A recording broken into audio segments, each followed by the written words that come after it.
Hei sahabat status sarjana, dengan berkembangnya ilmu pengetahuan, banyak hal yang sudah bisa dikendalikan manusia. Tapi setidaknya ada satu hal yang gak akan pernah bisa kita tebak dan hindari, yaitu kematian. Kalau sudah tiba waktunya, hal tersebut harus kita terima tanpa bisa berupaya, suka atau tidak. Tapi sepertinya pemahaman tersebut harus ditolak mentah-mentah oleh warga sebuah kota kecil Arktik di Norwegia bernama Longyearbyen.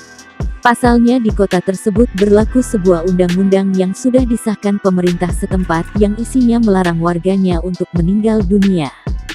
Nggak hanya itu, undang-undangnya juga melarang warga yang meninggal untuk dikuburkan di wilayah kota. Jadi warga harus tahu kapan kira-kira mereka meninggal, sehingga bisa keluar kota agar bisa segera dikuburkan. Meski terdengar aneh bin ngaco, ternyata itu semua ada alasannya.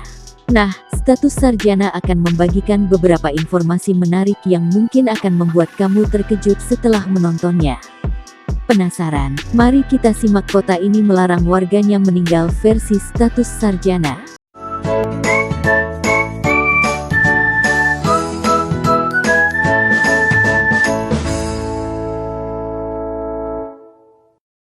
Namun terlebih dahulu sebelum menonton video ini jangan lupa like dan subscribe channel Status Sarjana dan tak kalah pentingnya jangan lupa diklik tombol lonceng agar kamu dapat menjadi orang pertama yang dapat menikmati tayangan berikutnya.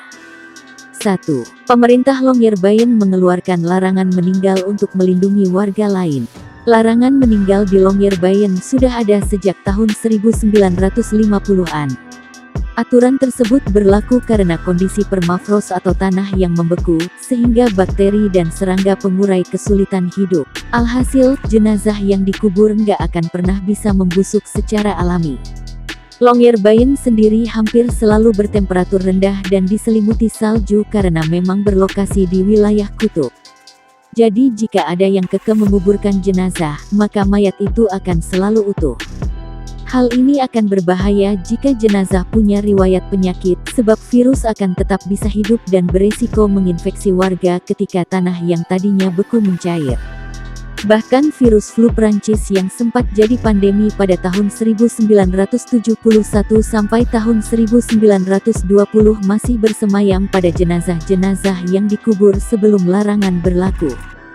2. Kalau ada yang melanggarnya, keluarga dari orang yang meninggal bisa terjerat sanksi dan hukuman.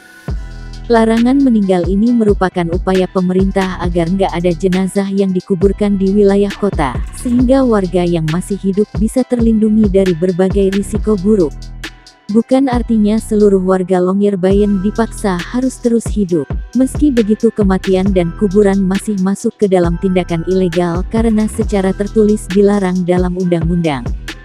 Namun jika ada warga yang tiba-tiba meninggal, aturan yang berlaku adalah jenazah harus disemayamkan di bagian lain di Norwegia. Sementara untuk warga yang diprediksi akan meninggal, semisal yang menderita penyakit kronis, maka akan dikirim ke tempat di mana jenazah mereka akan disemayamkan.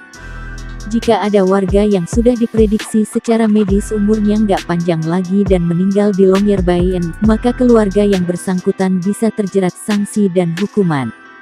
Menurut sahabat status sarjana, kira-kira sanksi seperti apa ya, jika ada keluarga yang tiba-tiba meninggal dunia di Longyearbyen? Sebutkan jawabanmu di kolom komentar dan sampai jumpa di video status sarjana berikutnya.